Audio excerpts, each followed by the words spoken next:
The curse, hidden inside an antique radio that brings death and terror to anyone who listens, even once. The film begins by showing an elderly married couple living in the Italian countryside named Peter and Margherita. They have a daughter named Emma, who currently lives and works in America. Peter is a man who loves collecting antiques. His room is filled with various antique items he has gathered over the years. The newest antique Peter has acquired is an old radio, though unfortunately it's broken. Peter tries to fix the radio, hoping it can still work again. While he's busy repairing it, Margherita comes in and tells Peter to come for dinner. It's great, isn't it? Great. Seeing that Peter is still occupied, she gives him 15 more minutes before they start dinner together. A few minutes later, Peter successfully repairs the radio. He feels delighted to find it working perfectly again, producing clear sound, though occasionally there's a faint static noise. As Peter searches for the right frequency, suddenly a loud voice yells, "Quiet!" Startled, Peter immediately turns off the radio.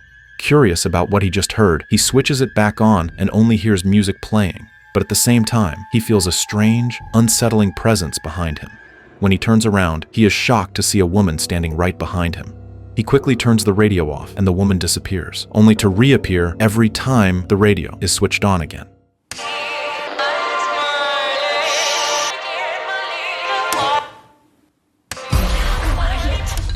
Meanwhile, Margherita, who is busy preparing dinner, hears strange noises coming from Peter's room upstairs. When she goes to check, she suddenly hears Peter scream.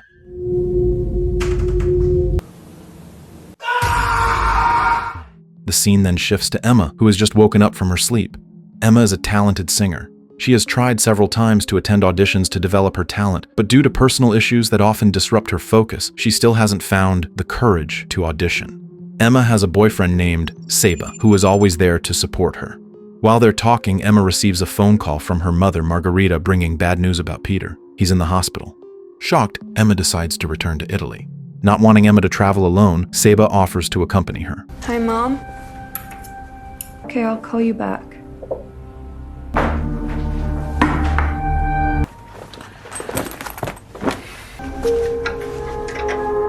Soon, Emma and Seba arrive in Italy. At the hospital, Emma hugs her mother tightly, overwhelmed with emotion after being apart for so long. She then asks Margherita what happened to Peter. Margherita admits she doesn't know exactly what occurred. Emma decides to speak directly with the doctor to find out about Peter's condition. The doctor explains that Peter is being treated in the emergency room. He suffered a concussion and several broken ribs, requiring intensive care. If his condition doesn't improve soon, surgery will be necessary. The doctor also mentions that Margherita has bruises on her neck, arms, and face, apparently the result of domestic violence caused by Peter. The doctor explains that Peter's injuries were actually from Margherita's act of self-defense. She pushed him from the upper floor, leading to his concussion and fractured ribs. The doctor asks Emma to persuade Margherita to undergo medical observation. Hearing this, Emma refuses to believe that Peter could have hurt Margherita. To confirm the doctor's claim, Emma gently approaches her mother and looks at her injuries. Sure enough, Margherita really has bruises on her neck, arms, and face. Emma then convinces her mother to stay at the hospital for a few days for observation and recovery. Before going through observation, Margherita tells Emma that Peter tried to kill her, but she is certain that the one she saw was not Peter. She believes a supernatural entity has possessed Peter's body. Margherita firmly forbids Emma from going home and insists she stay at a hotel instead. However, Emma, who still doesn't understand the real situation, ignores Margherita's warning and secretly returns to her parents' house with Seba.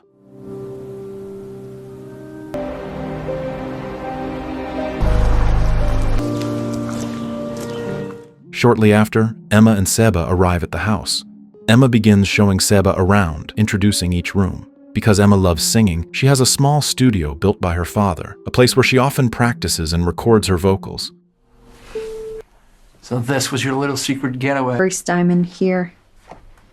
Emma also shows Seba her father's room filled with his antique collection. I make you some dinner. What happened to you, Dad? Since it's already nighttime, Seba decides to prepare dinner for them. Meanwhile, Emma, who is alone in her father's room, becomes curious about the old radio in front of her.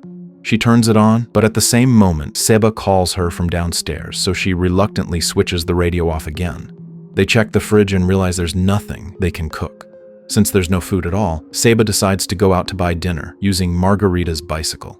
After Seba leaves, Emma locks several entrances because she wants to do some laundry using the washing machine. While waiting for the clothes to finish, she goes into her studio intending to record her voice. Suddenly, through her headphones, she hears a faint whisper telling her to be quiet. Okay.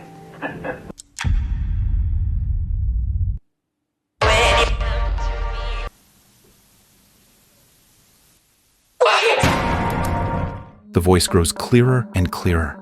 At the same time, Emma hears the radio playing again from Peter's room upstairs.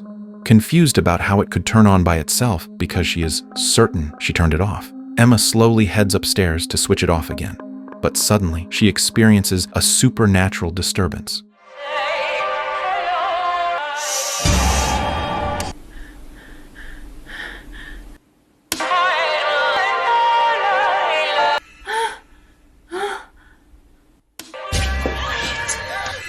What Peter went through earlier is now happening to her. Every time the radio is turned on, the mysterious woman appears, and when the radio is turned off, the woman disappears.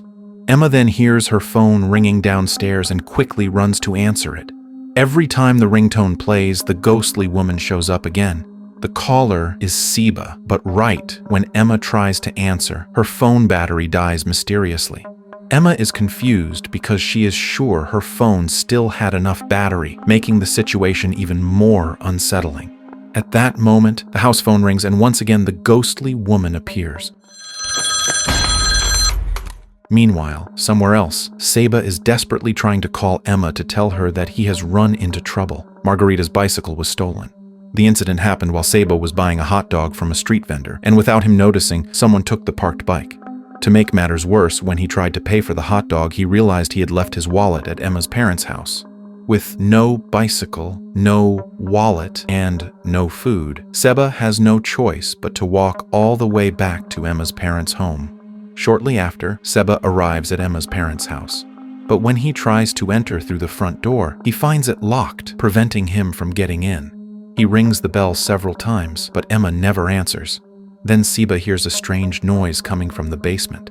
As he goes to check, he's startled by the loud alarm sound from the washing machine.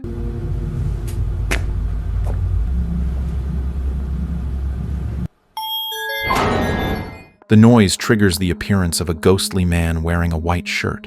The spirit grabs Seba by the neck, choking him until he loses consciousness. Meanwhile, elsewhere in the house, Emma is also being terrorized by the ghosts.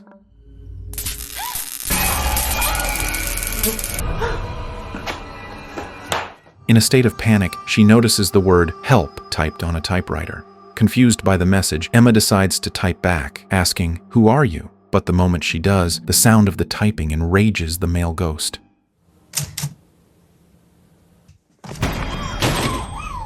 Terrified, Emma desperately looks for a way to escape the house. While in her father's room, she accidentally kicks a toy, producing a loud noise. Instantly, the ghost of a young girl appears. From the moment she arrived, Emma had been observing her surroundings carefully and realized that every sound made inside the house seems to summon the ghosts. She has now encountered 3 different spirits: the woman, the man in the white shirt, and the young girl. The girl ghost deliberately turns on the radio. It seems like he wants to play with Emma using a doll. But each time the radio is switched off, the doll disappears. Emma keeps turning the radio on and off several times until finally the woman ghost attacks and knocks her unconscious.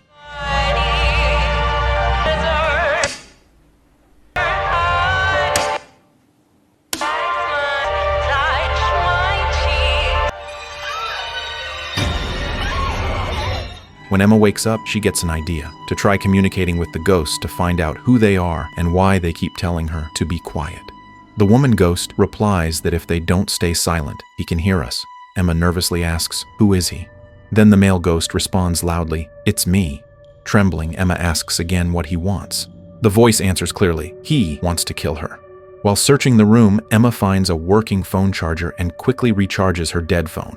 Once it has power again, she immediately tries calling Seba to check on him. But to her horror, she hears Seba's phone notification sound coming from the basement. Following the sound, she keeps messaging him to locate the source, and sure enough, she finds Seba lying unconscious. Seba. Emma rushes to wake him up and helps him sit in the living room. As Seba regains consciousness, he tries to speak, but Emma immediately covers his mouth. She realizes that any sound they make could summon the ghosts again. Emma firmly warns Seba to stay silent and writes a message on a piece of paper explaining what's going on, that they must not speak or make any unnecessary noise, or the ghosts will appear. Seba initially doesn't believe her story. To convince him, Emma turns on the TV at full volume to intentionally provoke the ghosts. After several minutes of waiting, nothing happens, making Seba even more convinced that Emma is just imagining things. Determined to prove she's telling the truth, Emma takes Seba to her studio to try communicating with the ghosts again. Seba, wearing headphones, hears nothing unusual. But when Emma puts on the headphones, she hears the chilling voice of the woman ghost speaking to her.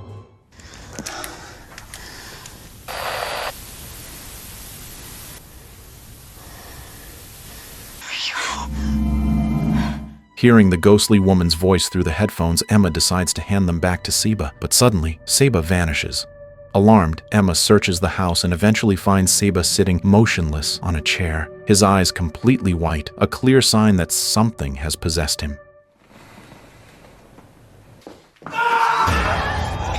The possessed Seba lunges at Emma, trying to attack her. In that moment, Emma realizes that the same entity now controlling Seba is the one that harmed her parents. Terrified, she runs and hides in her father's room. While she's crouched in silence, the girl ghost suddenly pushes her, and the atmosphere shifts completely. Emma finds herself transported into the past, witnessing scenes from another time when a once happy family still lived together. The family consists of a father named John, a mother named Sarah, and a young daughter named Ella. John was a soldier who had gone to war to defend his country, but after returning home, he changed drastically. Once cheerful and loving, he became quiet, withdrawn, and emotionally unstable. The trauma of war had made him extremely sensitive to noise. Any loud sound or even normal conversation would trigger violent outbursts. The household became eerily silent and tense, as Sarah and Ella constantly feared making any noise that might set him off. Even the smallest sound could send John into a fit of rage, leading him to physically abuse his wife and daughter. Life in that house was a constant struggle to remain quiet. Despite their efforts, both Sarah and Ella suffered frequent violence at John's hands. One morning, while Sarah was preparing breakfast, no one dared to speak. The silence was suffocating. Suddenly, Sarah accidentally dropped a plate, the sharp clatter shattering the tense quiet. The sound enraged John, who immediately struck her in a violent outburst. That night, Ella went to pick up her doll near the radio, but accidentally knocked the radio over. The crash caused the radio to switch on, filling the room with static noise. The sudden burst of sound pushed John over the edge. He lost control, ready to hit Ella. Sarah tried to protect their daughter, pleading for John to stop, but her intervention only fueled his fury. In a blind rage, John grabbed Sarah by the throat and strangled her until she stopped breathing.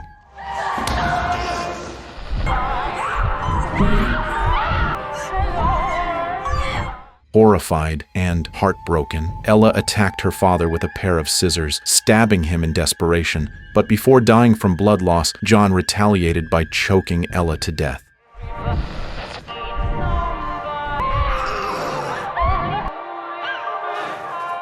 In the end, John sat slumped in his chair, blood pouring from his wounds, his strength fading until he died on the spot, his soul never finding peace. Emma finally uncovers the dark truth behind the old radio. It carries the cursed remnants of that tragic family's past.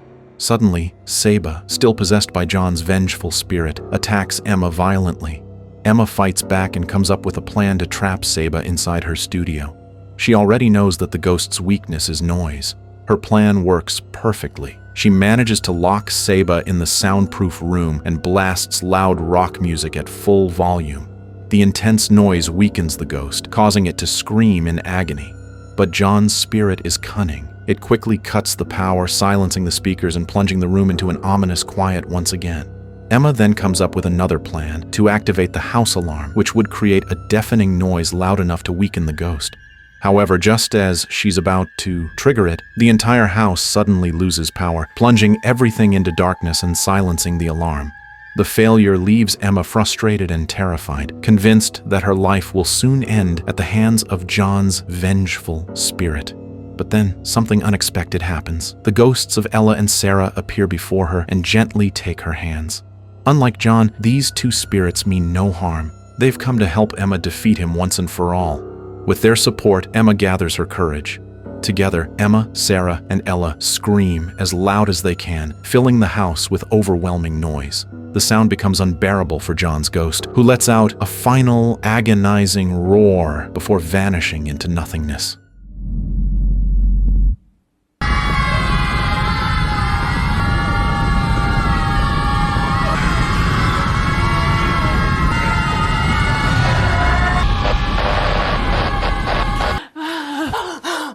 The haunting is finally over.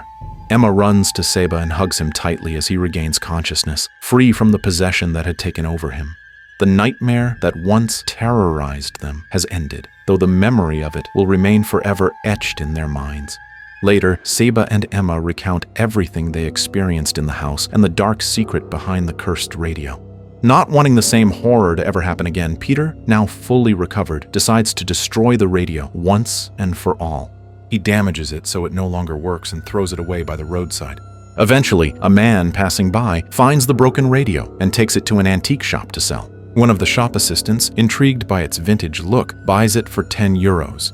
When he plugs it in, the radio doesn't turn on. Its circuits have been ruined by Peter.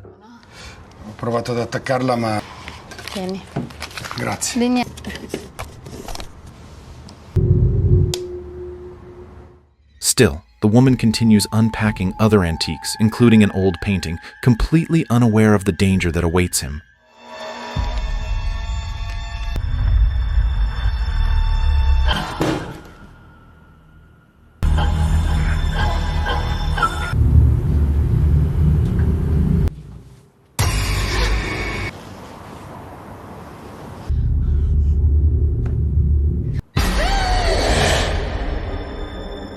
The final scene shows Emma, now filled with renewed spirit, standing confidently on stage during a singing audition. Her powerful voice captivates the judges, and she finally achieves the dream she once feared to chase.